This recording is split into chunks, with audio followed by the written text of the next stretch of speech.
Hello guys, welcome to my channel Ilma study. आज हम करेंगे शिक्षा निदेशालय राष्ट्रीय राजधानी क्षेत्र से आपकी असेसमेंट वर्कशीट 12 करेंगे। डेट है आपकी 13 जनवरी 2022। विषय है आपका हिंदी, कक्षा 9th है। आपका विषय हिंदी है और विद्यार्थी का नाम यहाँ पे लिखना आप, वो कक्षा अध्यापक का नाम यहाँ पे लिखना। ये जो आपका असेसमेंट होने वाला है ये 20 मार्क्स का है। तो यहाँ पर हमें एक पैराग्राफ दे रखा है। निम्नलिखित गद्यांश को पढ़कर नीचे पूछे गए प्रश्नों के उत्तर निर्देशानुसार लिखिए। प्रश्न संख्या 1 से 4 तक प्रत्येक के लिए 1 अंक है और प्रश्न 5 से 6 तक के 2 अंक के हैं एवं प्रश्न संख्या 7 से 10 तक के प्रत्येक 3 अंक के हैं। पैराग्राफ पढ़ते हैं अपना। सालिम अली ने अपने आत्मकथा का नाम रखा था फॉल ऑफ द स्पैरो। मुझे याद आ गया D.H. लॉरेंस की मौत के बाद लोगों ने उनकी पत्नी फ्रीडा लॉरेंस के अनुरोध किया था वह अपने पति के बारे में कुछ लिखें। फ्रीडा कहती थी एक सेकेंड। फ्रीडा चाहती तो ढेर सारी बातें लॉरेंस के बारे में लिख सकती थी, लेकिन उसने कहा मेरे लिए लॉरेंस के बारे में कुछ लिखना असंभव सा है। मुझे महसूस होता है मेरे छत पर बैठने वाली गोरिया लॉरेंस के बारे में ढेर सारी बातें जानती है, मुझसे भी ज़्यादा जानती है। वो मुझसे भी ज़्यादा जानती है। वो सचमुच इतना खुला खुला और सादा दिल आदमी था। मुमकिन है लॉरेंस मेरे रंगों में, मेरी हड्डियों में समाया हो, लेकिन मेरे लिए कितना कठिन है उनके बारे में अपने अनुभवों को शब्द को जमा पहनाना। मुझे यकीन है कि मेरी छत पर बैठी गोरैया उसके बारे में हम और दोनों के बारे में मुझसे ज़्यादा जानकारी रखती है।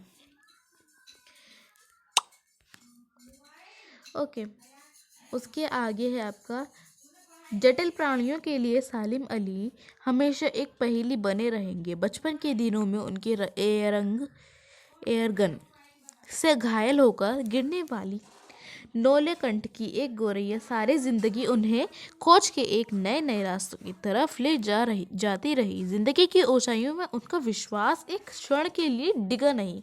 वे लॉरेंस की तरह नैसर्गिक जिंदगी का प्रतिरूप बन गए थे। सालिम अली प्राकृतिक दुनिया में एक टापू बनने की बजाय अगाध सागर बनकर उभरे थे। जो लोग उनके भ्रमशील स्वभाव और उनकी यायावरी से परिचित थे, उन्हें महसूस होता था कि वो आज भी पक्षियों के सुराग में ही निकले हैं और बस अभी गले ही लंबी दूरबीन लटकाए अपने खोजपूर्ण नतीजों के साथ लौट आएंगे। अब तक वो नहीं लौटते। क्या उन्हें गया हुआ मान लिया गया? एक सेकंड। हाँ, जब तक वो नहीं लौटते क्या उन्हें गया हुआ मान लिया जाए? यहाँ तक आपका पैराग्राफ था, ये खत्म हो चुका है। अब इसके क्वेश्चन आंसर्स डिस्कस करेंगे। क्वेश्चन नंबर फर्स्ट है आपका रास्ता शब्द का पर्यायवाची क्या होगा? तो रास्ता शब्द जो है उसका पर्यायवाची इसमें दे रखा है। तो यहाँ पे रास्ता शब्द का पर्यायवाची यहाँ पे मैंने लिख दिया है मार्ग और पथ। आप इन दोनों में से कोई भी एक लिख लेंगे। ओके, नेक्स्ट है क्वेश्चन नंबर 2 है मौत शब्द का तत्सम शब्द क्या होगा? मौत शब्द का तत्सम शब्द क्या होगा? यहाँ पर मौत जो शब्द है उसका तत्सम शब्द मृत्यु हो जाएगा। ओके, मौत शब्द का तत्सम शब्द आपका मृत्यु हो जाएगा। और जो फर्स्ट क्वेश्चन के आपको 2 बताए थे मैंने, रास्ता और मार्ग और पथ, ये बिल्कुल करेक्ट है। इसमें से कोई भी आप एक करना, क्योंकि ये एक एक नंबर के हैं, तो आप इसमें से एक कर लेना। ओके, अब ये हो गया, ये वाला भी हो गया। नेक्स्ट क्वेश्चन है विश्वास शब्द का समानार्थी शब्द क्या होगा? विश्वास शब्द का समानार्थी शब्द, समानार्थी में मतलब आपके सिमिलर टाइप के वर्ड्स आते हैं, तो विश्वास का आपका भरोसा हो सकता है। ठीक है, तो यहाँ पे मैं लिख देती हूँ भरोसा। यहाँ पे साइड में लिख देती हूँ विश्वास का भरोसा।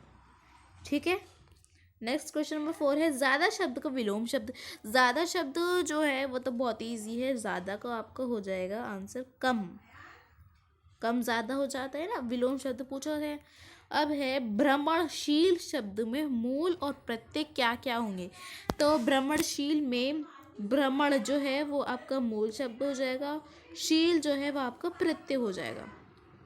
ठीक है, तो भ्रमण आपका मूल और शील प्रत्यय हो जाएगा। तो यहाँ पर हमारे 5 हो गए हैं। नेक्स्ट यहाँ पे 2 क्वेश्चन और बचे हैं। छठा क्वेश्चन है आपका असंभव शब्द में उपसर्ग और मूल शब्द क्या क्या होंगे। तो असंभव शब्द में आपका उपसर्ग जो है हो जाएगा। ठीक है, और मूल शब्द में आपका संभव आएगा। मूल शब्द में आपको संभव आएगा। एक बार मैं आपको यहाँ पे थोड़ा ऐसे करके 7 क्वेश्चन आपका लॉन्ग क्वेश्चन में आता है, तो मैंने इसीलिए है आपका ऐसे कर दिया है।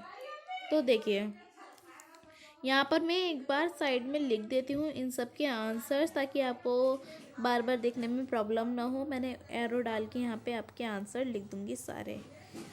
ठीक है, तो रास्ता शब्द का आपका पथ हो सकता है, मार्ग भी हो सकता है। आप दोनों में से कोई भी एक लिख लेंगे।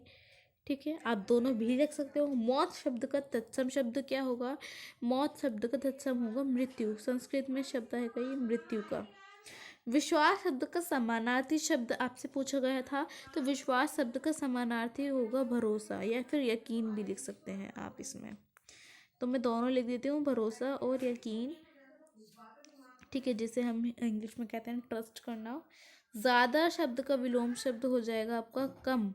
ओके, भ्रमणशील शब्द का विलोम शब्द मूल और प्रत्यय हो जाएगा। भ्रमण आपका जो है मूल हो जाएगा, और प्रत्यय आपका शील हो जाएगा। ठीक है, प्रत्यय यहाँ पर शील हो जाएगा। शील लिख दिया है मैंने प्रत्यय लास्ट में। ओके, यहाँ पे हो गया। अब नेक्स्ट है असंभव शब्द में उपसर्ग मूल शब्द भी आपको बताया है कि जो है मूल शब्द क्या हो जाएगा आपका और संभव आपका उपसर्ग आपका हो जाएगा और मूल शब्द आपका संभव हो जाएगा। नेक्स्ट क्वेश्चन है गद्यांश के अनुसार सालिम अली प्रकृति की दुनिया में किस तरह से उभरे थे। प्रकृति से आप क्या समझते हैं, इसका आपका आंसर यहाँ से हो जाएगा। तो देखिए यहाँ से आप इसका आंसर लिख सकते हैं। गद्यांश के अनुसार सालिम अली, यहाँ पे अली लिख देना पूरा।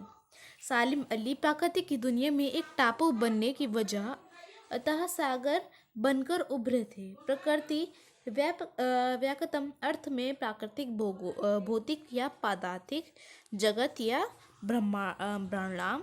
प्रकृति का संदर्भ भौतिक जगत के दृश्य हो सकता है और सामान्यतः जीवन से भी हो सकता है। यद्यपि मानव प्रकृति का हिस्सा है, मानवीय क्रिया को प्रायः अंत प्राकृतिक दृग्विषय से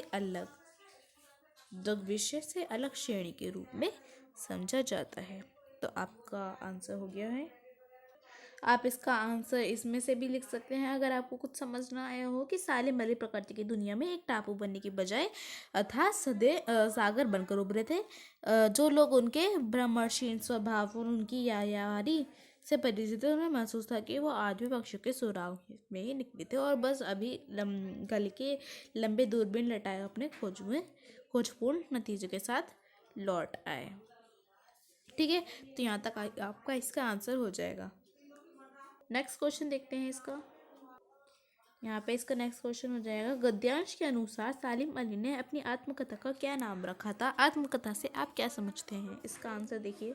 गद्यांश के अनुसार जो सालिम अली ने अपनी आत्मकथा का क्या नाम रखा था, फॉल ऑफ द स्पैरो, या उन्होंने अपनी आत्मकथा का नाम रखा था। ठीक है, तो आप इसका ये कर लेना। देखिए यहाँ पर मैंने पूरा आंसर भी लिख दिया आपके लिए। सालिम अली ने अपनी आत्मकथा का नाम फॉल ऑफ द स्पैरो रखा था। आत्मकथा का मतलब होता है एक ऐसी कथा या कहानी जो कोई भी व्यक्ति अपने ऊपर खुद से लिखता है या किसी से लिखवाता है। ठीक है, नेक्स्ट क्वेश्चन है गद्यांश के अनुसार सालिम अली ने किन के लिए हमेशा पहेली बने रहेंगे। पहेली का क्या अर्थ है। गद्यांश के अनुसार सालिम अली किन के लिए हमेशा पहेली बने रहेंगे। तो आंसर लिखना आप इसका। तो इसका आंसर यहाँ से लिख लेना। गद्यांश के अनुसार सालिम अली जो है जटिल प्राणियों के लिए हमेशा ही पहेली बने रह गए। पहेली का अर्थ होता है कोई ऐसी चीज़ जिनका हम अंदाज़ा लगाकर पता कर सकें। ओके, अब आपका ये लास्ट क्वेश्चन है 10th। गद्यांश के अनुसार बचपन के दिनों में कौन कौन सी जो घटना उन्हें सारी ज़िंदगी खोज के नए नए रास्तों पर ले जाया करती थी।